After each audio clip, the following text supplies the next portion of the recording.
Welcome, everyone, to the Bible study pre-recorded for Resurrection this week.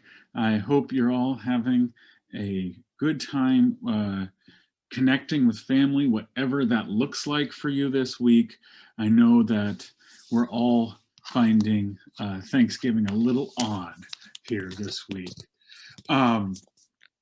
Today, we're going to be continuing our series on this question of where were all of the outsiders in the Christmas story?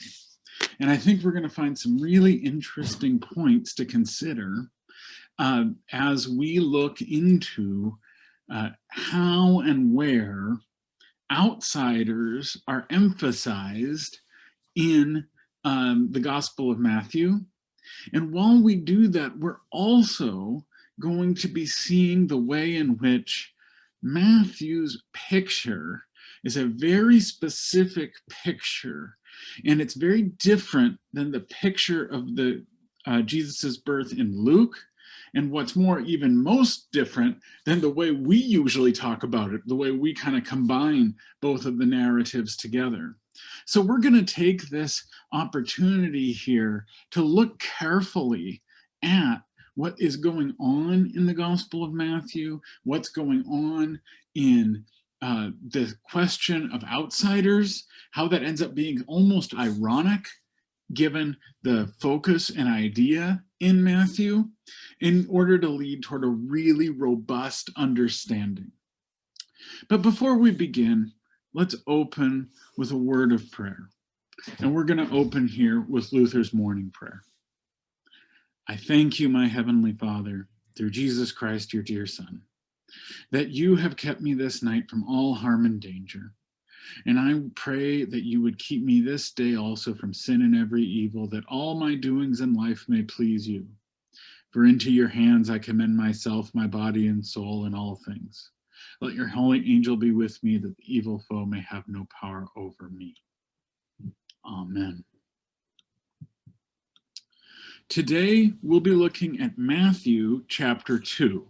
So I'd ask you to go ahead and open up your New Testaments to Matthew chapter 2, and we'll be looking at this chapter in some depth. But before we do that, I want to provide a few prefaces here of how this is going to look in this Gospel of Matthew. And the reason I want to provide this is I've taught this for many years. This was an assignment we used for all New Testament students, was a comparison of Matthew and Luke's narrative of Jesus's birth. That's Matthew 1 and 2 and Luke 1 and 2. And we're going to do that together. That is, last time and this time, we're looking at Matthew. And then the next 2 weeks, we're going to be looking at Luke. If it bleeds over a little, that's fine. We might end up spending 3 weeks on Luke. It's quite lengthy. But in that, we're going to be seeing some really different pictures of what's going on in Matthew and Luke. What I've found with students, and I think it's pretty similar with most of us, is the way we tend to think about the birth of Jesus is we're not real good at thinking about, okay, what is Matthew doing? How is Matthew thinking about this as compared to how is Luke thinking about this? We don't do that. We don't tend to think in literary themes. We tend to think in terms of what happened that day. And we want to try to historically reconstruct, well, what happened that day in 4 BC when Jesus was born? What were all the events? Let's pile them all up. And in order to do that, we take all the things from Matthew and all the things from Luke, and we kind of create a picture, but we're going to find it's a real vague picture because those two things don't fit together nearly as easily as we wish.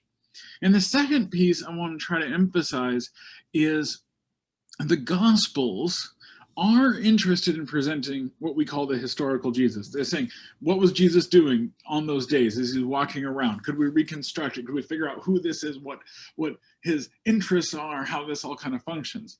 Yes, the Gospels are interested in that character. It's not an ahistorical Jesus, but at the same time, there's real differences between the Gospels in how the Gospels are going to portray who Jesus is, what he was about, and what his message is.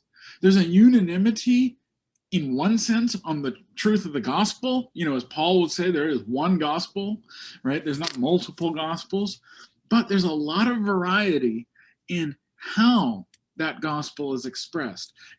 Many times where you have the same scenes. Here in the scene of Jesus's birth, we're going to see, if you compare the two, very little that is in Matthew's version is in Luke's version. There's a few things. Jesus is born in Bethlehem. That's the same. His parents are marrying Joseph. An angel tells someone about this virgin birth that's going to go on. It's not the same person who gets told, but someone gets told by an angel. And there's probably a few others, some travel involved, not the same travel, but there's travel. What we're going to find is there's more different than there is alike. And I'm going to submit to all of us that what we need to really push ourselves toward doing is seeing Matthew's version as Matthew's version and Luke's version as Luke's version. Once we've done that, then we can go and try to say, well, okay, how are we going to try to historically reconstruct this? I don't think that's an inappropriate thing to do, but I want us to do that after we've looked carefully. Because what you'll see is in all of the Gospels are making theological points. That's their purpose, right? You might think about the opening of the Gospel of Luke. It says that I'm going to make an organized account of this faith that you've already received. It's expecting its audience knows the story of Jesus. The point is not simply to inform, it's to say something. It's to present some theological meanings and truths beyond the events. So that's what we're going to see. And as you're looking here in Matthew chapter 2 today, we're going to see things that are shocking, given, for those of you, most of us know the Christmas story really well. You'll notice what's here and what's really not here is really surprising. So you might have some reactions as you're going through this. There might be some pieces that make you uncomfortable that this isn't quite there. That probably won't happen too much today, but next week, when we start looking at Luke and we start seeing differences where that might occur, the only thing I ask is that allow yourselves to get into that, to sit in it, and to kind of think about it. In the early church, they had a wonderful way of thinking through these challenges between books in the New Testament. It says, these are moments that were meant for us to draw us into deeper contemplation. And I think that's accurate. It's these moments that cause us to pause and say, what's really going on here? How is this functioning? What can I learn about this new idea? And what can I learn about God? What can I learn about myself? Right? That's what we're meant to be doing. So as we look at that, just be aware of that challenge. Now, last time we looked at Matthew chapter 1. And if you'll remember, we have Matthew chapter 1, we have the genealogy. We spent most of our time talking about the genealogy, and then the naming of Jesus. And really what chapter 1, verses 18 to 25 was doing was getting Jesus into that genealogy. But I just want to review the last two verses of chapter 1. So this is chapter 24, or chapter 1, verse 24 and 25. So I'm just going to read these two verses and note where we are in temporal sequence. It says, so when Joseph awoke from sleep, he did as the angel of the Lord commanded him. He took her, that is Mary, as his wife, but he had no marital relations with her until she had borne a son, and he named him Jesus. Okay, so it makes the little comment that Joseph has had this dream, and the dream is the one that said that this is Mary is a virgin, there has not been adultery, and that this child will be Emmanuel, and you will name him Jesus. And we talked about that and what this is going on in there. That's chapter 1, ends with verse 25. Then notice what happens in the next verse. Just the first half of chapter 2, verse 1. In the time of King Herod, after Jesus was born in Bethlehem of Judea. Pause there. Notice what just happened.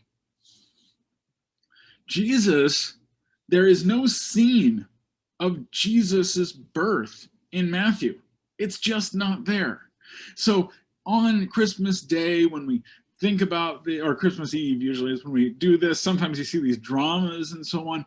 All of that data about Jesus's birth is from Luke.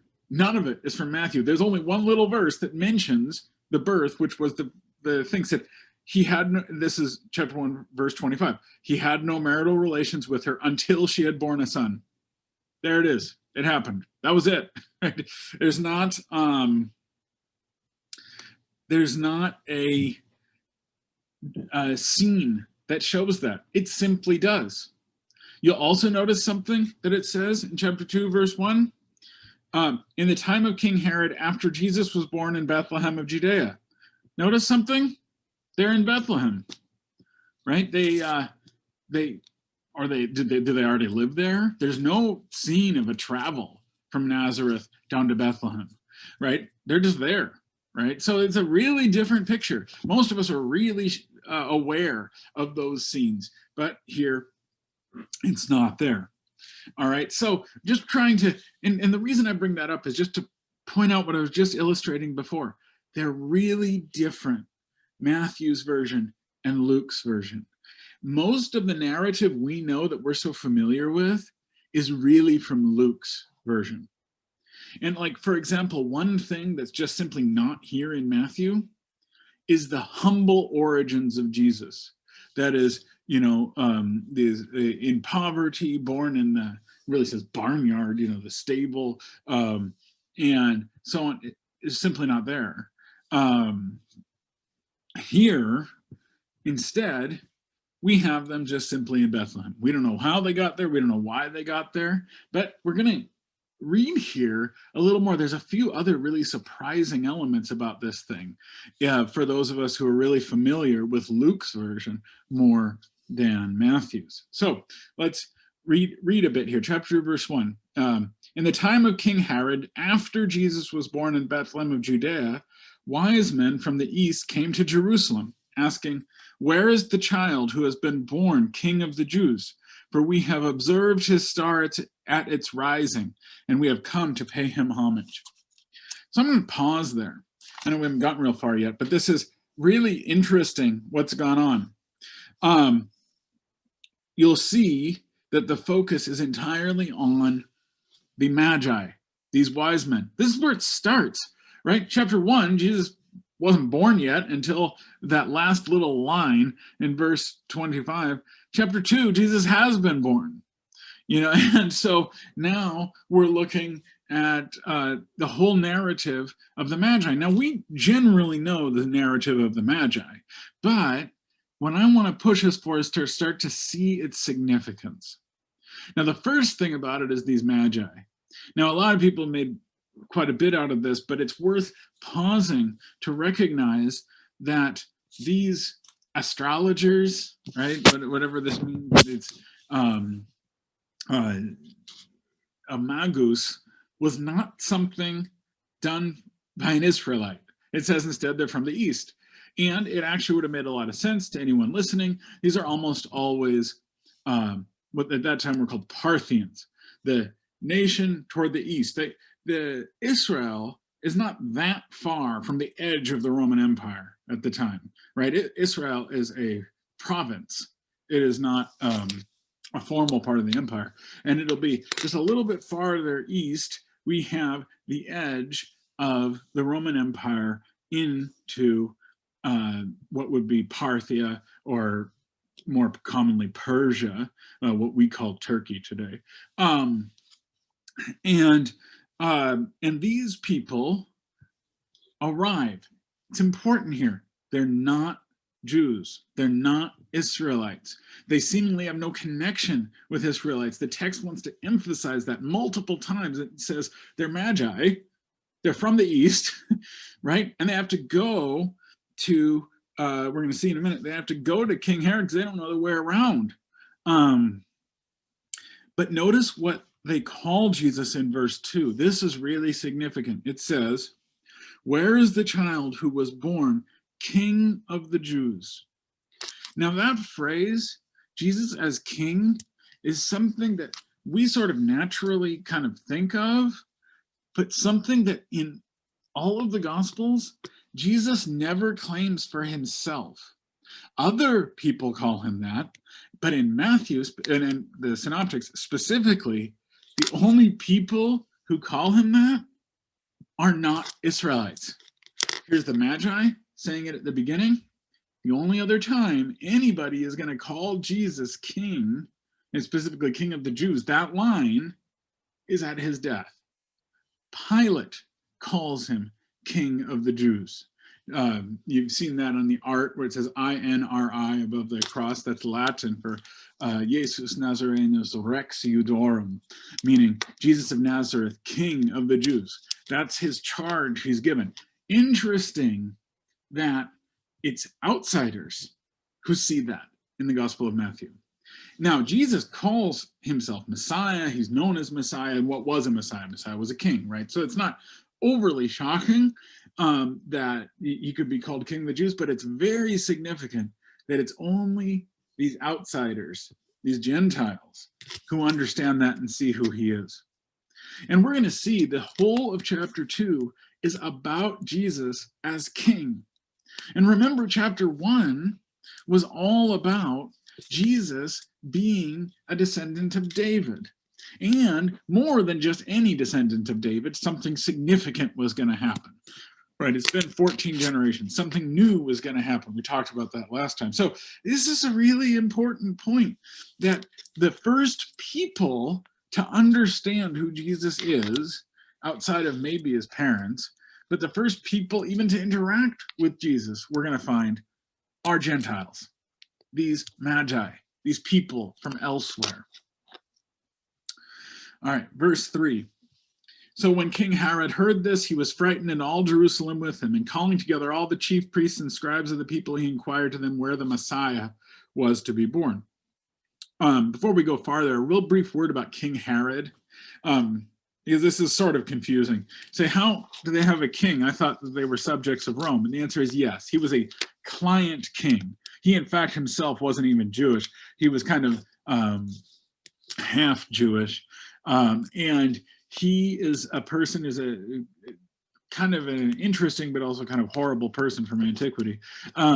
He is the only local ruler we know of who, if you know anything about the history of Rome, who backed Mark Antony to be the emperor. And when Mark Antony lost and Octavian, later known as Caesar Augustus, takes over, he's the only one who client king who backed Mark Antony and was allowed to stay and remain as the local ruler. And Herod was a political animal. He was brutal in his oppression of people. And he was seen more than anything, though, as a collaborator. He was not really Jewish. The people there didn't like him. They didn't like Rome. They didn't like what he was doing. Herod, for example, builds the city called Caesarea, which was absolutely in honor of Caesar Augustus. So you get this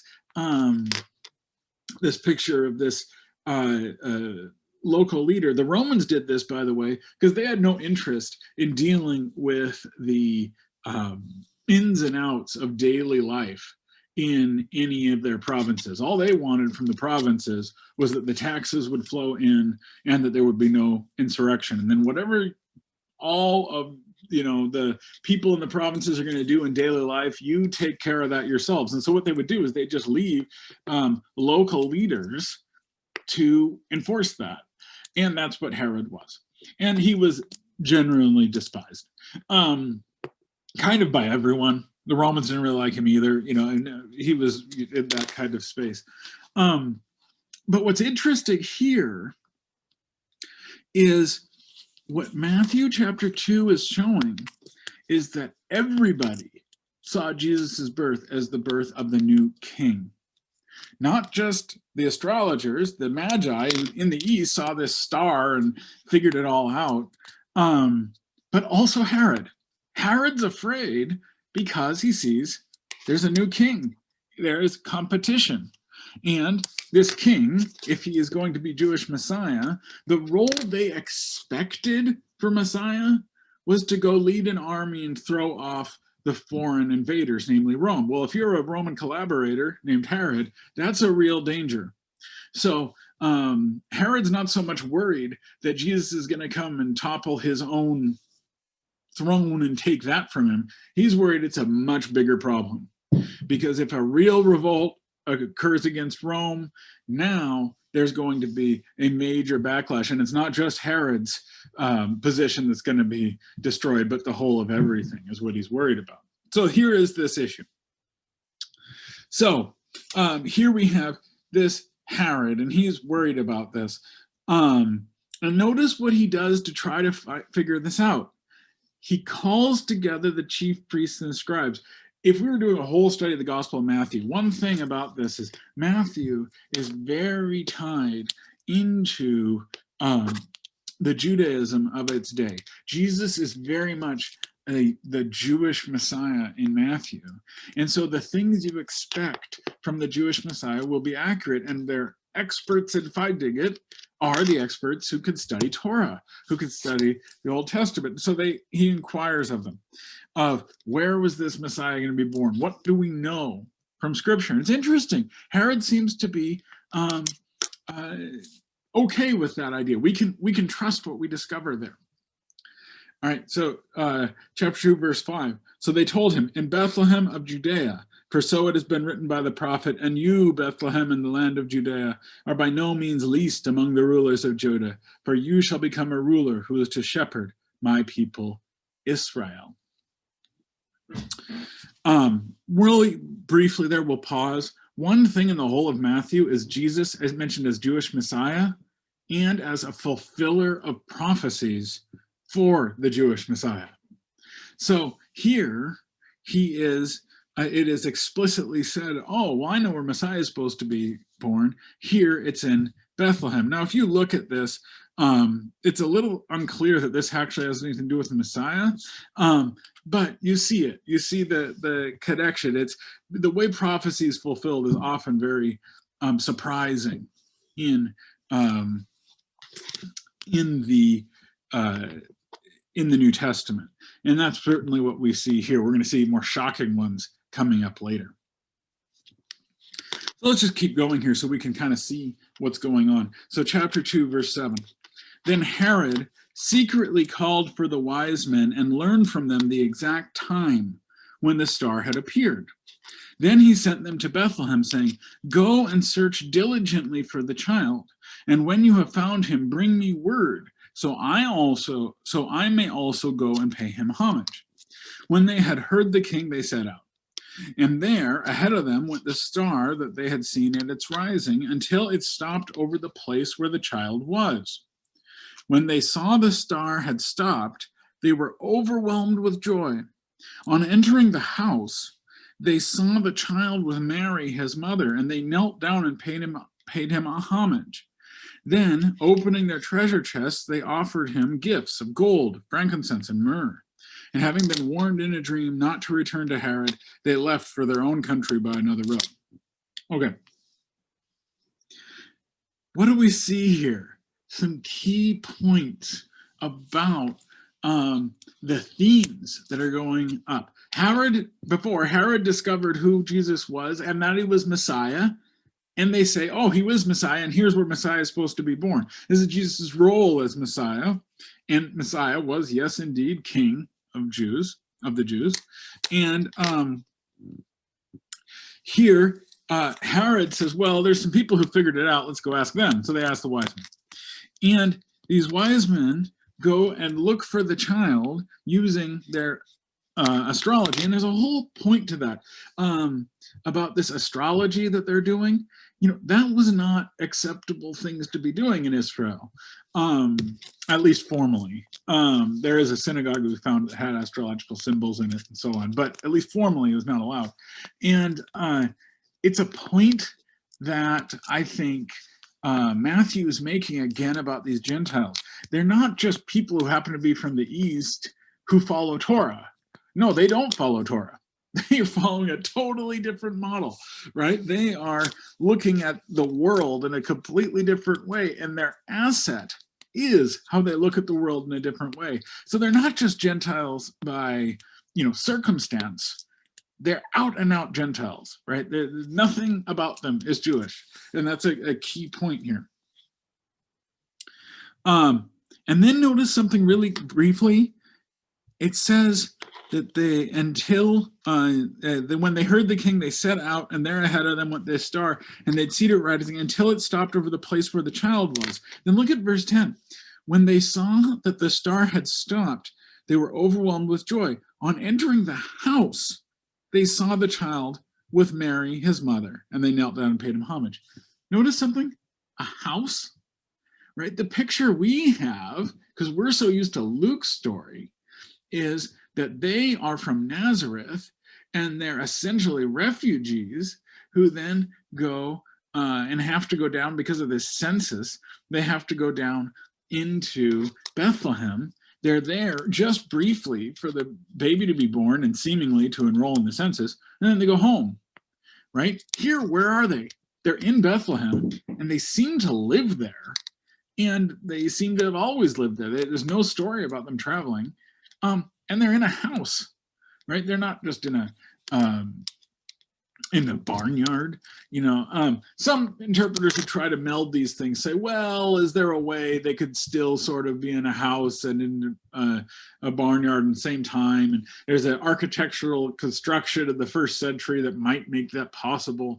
But frankly, that's missing the point, right? We're seeing a tension here. We should live in the tension a little bit. We see a difference. There is going to be key travel we're going to see in a minute, but it's not the same travel that Luke has, and nor is it the same purpose for the travel. And we confuse all that if we mix it all together, right? Also, the purpose here of this whole thing with these wise men, what do they do then?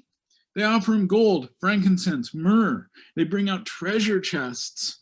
What are they doing? It says they pay him homage. Homage is what? As the king of the Jews, right? You pay a king homage. What's happened here is that Herod has a reason to be scared. In Matthew, Jesus really is the new king of the Jews who is being presented here. Now, things are going to turn radically very quickly in Matthew, so we don't see Jesus going and raising armies and so on, because that's not what he's going to do. It's everyone is surprised by that.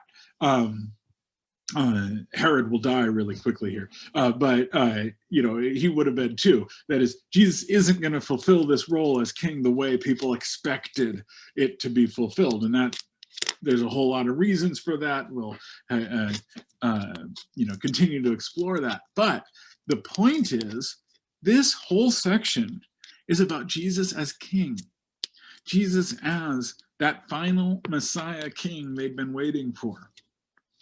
And that's what these wise men do. The Gentiles see it, the Jews don't. And we're going to kind of see that trend going forward. All right.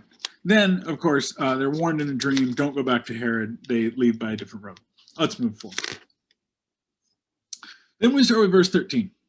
Now, after they'd left, an angel of the Lord appeared to Joseph in a dream and said, "Get up, take the child and his mother, and flee to Egypt, and there remain until I tell you, for Herod is about to search for the child to destroy him." Then Joseph got up, took the child and his mother by night, and went to Egypt, and there remained there until the death of Herod. And this was to fulfill what had been spoken by the Lord through the prophet, "Out of Egypt I have called my son." Now I want to pause there. First, we have this narrative of fleeing to Egypt. We sort of know that. little bit, but we usually miss its significance. Because yes, of course, they leave and go to Egypt, and this is quite become quite popular to talk about. Jesus as refugee. We start talking about care of refugees now, but Jesus as refugee, they do have to flee Egypt because the king wants to kill him for political reasons. But what's a key point here that I actually want you to think about is that it mentions Egypt, specifically mentioning Egypt, which Egypt in the Old Testament was always the specter, that was always there. But more than anything, it's tied in the Old Testament, the thing almost certainly you thought of, which was when they're enslaved in Egypt and Moses leading them out of Egypt, right? And we're going to find, keep that idea in your mind. The Gospel of Matthew wants you to think about that. And then we have this fulfillment of prophecy. Once again, it's always fulfillment of prophecy with Matthew. Out of Egypt I have called my son. Well, what is that talking about? It's talking about Israel. Israel coming out of Egypt, meaning out of Exodus, right? Out of the Exodus, as this is who God's people are. So we're talking about Moses, we're talking about Israel, we're talking about Egypt, all tied together there. And that's actually what's going to be important to frame what happens next. Because this piece we know about, but I think we understand sometimes far too shallowly. So let's look at verse 16. When Herod saw that he'd been tricked by the wise men, he was infuriated, and he sent and killed all the children in and around Bethlehem who were 2 years old and under, according to the time that he'd learned from the wise men. So let's just pause on that verse. Here we have a crime against humanity. But there's a specific way it's framed. Killing the babies 2 years and younger. If you start thinking here, notice I just meant, there's a reason I mentioned Israel, Egypt, so forth. There's only one other time where that specific thing occurs, and it's at the Exodus, when Moses is bored, that the Pharaoh calls for the slaughter of all the Hebrew male children 2 years old and younger. The same phrase used here. It's deliberately wanting you to remember that event. There's a parallelism between Moses and Jesus. That's what we're going to see in Matthew. Now, that's not to deny the historical veracity of this. It is notable that it's recorded nowhere else, including Luke. It's not in Luke. It's not in anything, including those major critics of Herod. But it's just here. I'm not saying it didn't happen, but it is noteworthy. But the historical piece, theologically, is less important than the theological idea of what's going on. We have a new Moses. We have something that is going to show us who Jesus is and what it means for him to be Messiah. In verse 12, he's brought the gifts of a king. Already in verse 13, he's not going to rule like a king. He's fleeing to Egypt from very real and existential threat to his life. And that's what we're going to see as kind of a throughout this narrative is, yeah, Jesus isn't born in humble estate. He's instead in his role as king, but his role as king turns out to be a role of suffering and death. It's going to be, and that, of course, was completely unexpected. So that's what we see here. But again, think of that Moses parallel. And then, again, we have another fulfillment of prophecy, verse 17. Then fulfilled when men spoke through the prophet Jeremiah. A voice was heard in Ramah, wailing and loud lamentation. Rachel weeping for her children. She refused to be consoled because they are no more. That is a very confusing prophecy, and I don't want to go too far into it. If you have questions about it, we'll talk about it next time. But we have a variety of prophecies that have been brought up here. Again, a major interest of Matthew. Then verse 19. Let's actually just go ahead and read till the end of chapter 2 here, and then we'll kind of talk about it a little. So chapter 2, verse 19. When Herod died, an angel of the Lord suddenly appeared in a dream to Joseph in Egypt and said, "Get up, take the child and his mother, and go to the land of Israel, for those who were seeking the child's life are dead." Then Joseph got up, took the child and his mother, and went to the land of Israel. When he heard that Archelaus was ruling over Judea in place of his father Herod, he was afraid to go there. And after being warned in a dream, he went away to the district of Galilee. There he made his home in a town called Nazareth, so that what had been spoken through the prophets might be fulfilled. He will be called a Nazarene. So first, note something here, what it says in verse 20. Get up, take the child and his mother, and go to the land of Israel, for those who were seeking the child's life are dead. Remember the Moses parallel? Moses is told after he's fled Egypt, he said, for the ones seeking your life are dead. It's the same phrase. And notice, by the way, Moses is in Egypt, leaves Egypt, and then comes back. Jesus is in Israel, goes to Egypt, and then comes back. The parallel is deliberate. You're supposed to think about it. The phrases are even the same to present this.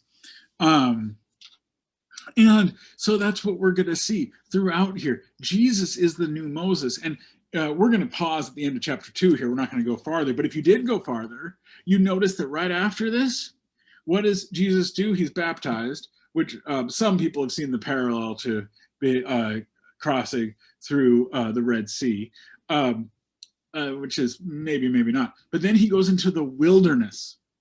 Note that. And then wilderness for 40 days. And of course, Moses and Israel in the wilderness for 40 years. And then, of course, Moses goes up on the Mount Sinai and receives Torah. Jesus goes up on the Mount and interprets Torah on the Sermon on the Mount. So you see this parallel, Moses and Jesus. Jesus is the new Moses. And we won't look at that, but if you look at Matthews 5-7, you'll see Jesus is in the Sermon on the Mount. It's always talking about what's the Torah, how do you properly understand it, how do you fulfill it, what's going on with that. And so this parallel is really striking. This is what's happening here in all of this. And I do think there might be a bit of a nod about this. Remember, we're talking about the outsiders. That is maybe reminding you, when they were with Moses, they weren't Israelites, they were Hebrews. They were a people, but they weren't tied to this place, right? They dreamed of the place, but they weren't tied there, right? It reminds you of that role of the outsider that maybe you, even Israel, were yourselves. That's the only way that could be done, but that's kind of what it's doing throughout. And then notice something here. This is another moment of a surprise of now they go to Nazareth, but not because they were originally from there. They're fleeing there. They're afraid because while Herod has died, his son, it's actually his nephew in real life, Archelaus is the new ruler, and they're afraid of Archelaus, so they go up to Nazareth up in the Galilee, which, if you know anything about Israel, is not close to Bethlehem. It's up in the north, in the part that was, a relatively small space. There is a big city nearby there called Sepphoris, but they're not living in Sepphoris. They're living in this little village called Nazareth, and it really is a village. That's the correct characterization of Nazareth. And then it says, and of course that was to fulfill a prophecy.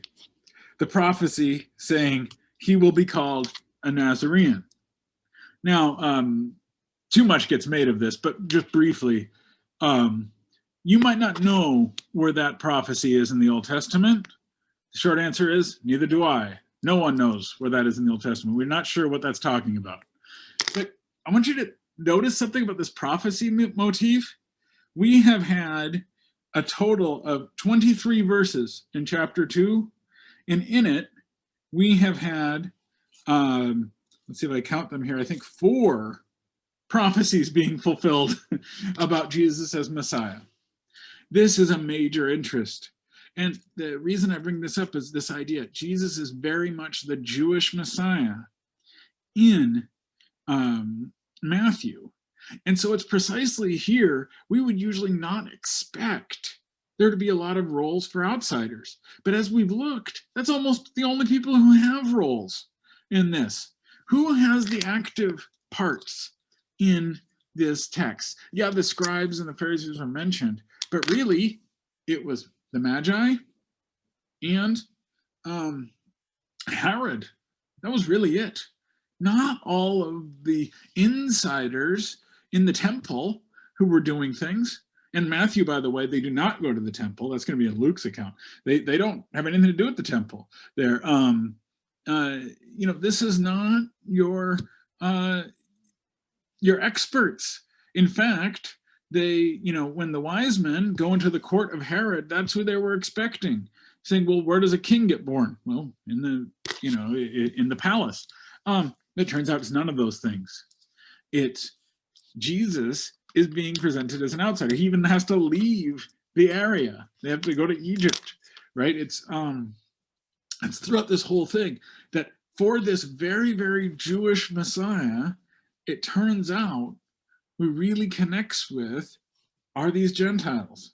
And you'll remember I wasn't there, but Deacon Laura discussed with you the Great Commission in the Gospel of Matthew. Go and make disciples of all the nations. Well, the word nation is the same word as Gentile. There's 2 ways to translate it. It's the mission is to go to all the Gentiles. This very Jewish Messiah turned out to be exactly for the Gentiles. And you'll remember in chapter 1, in the genealogy of Jesus, remember all of the Gentiles included. And that those Gentiles are like, oh, maybe you don't think of them as Gentiles, but they were absolutely Gentiles, maybe starting to question some of the exceptionalism in Judaism. And it doesn't hold that challenging that exceptionalism means that you have to throw out everything you thought you knew. Instead, no, Jesus really is the Jewish Messiah. And that has all of the implications of Jewish Messiah, but maybe that's not as exclusive as you thought it was. And maybe there's a new way to think through that kind of thing. That's what we're going to see in Matthew. And it really gets emphasized if we look at Matthew as Matthew. If you start adding all this stuff with Luke, you're going to miss a lot of this, because Luke has a totally other way of discussing outsiders. There are going to be a lot of outsiders involved, but it's not so much that they're going to be Gentiles. It's going to have to do with the poor, the weak, the women have a really striking role. You'll notice here, Mary has almost no role. She shows up a couple of times, but she doesn't even get to speak in Matthew. In Luke, Joseph doesn't speak, right? Or not, maybe once, but and we're going to see a totally different picture. It's still going to have Jesus very much as a pious Jew, but it's not going to be the same kind of thing. It's going to be a totally different thing. And when we mix it all together, we lose it all, we miss it all. And you end up with something that's kind of less than either of the narratives. So I really want to encourage you in these next few weeks as we're really thinking about, I think I said, where are the others in the Christmas story? It might be better to say in the Christmas stories. That is, there's multiple ways of thinking about Jesus's birth. You'll notice the biggest difference was here in Matthew. There was hardly Jesus's birth. We have before he was born with dreams for Joseph, and after he was born with the Magi, and establishing that he really is king, but not the kind of king we expected. So we see a very different way of considering this.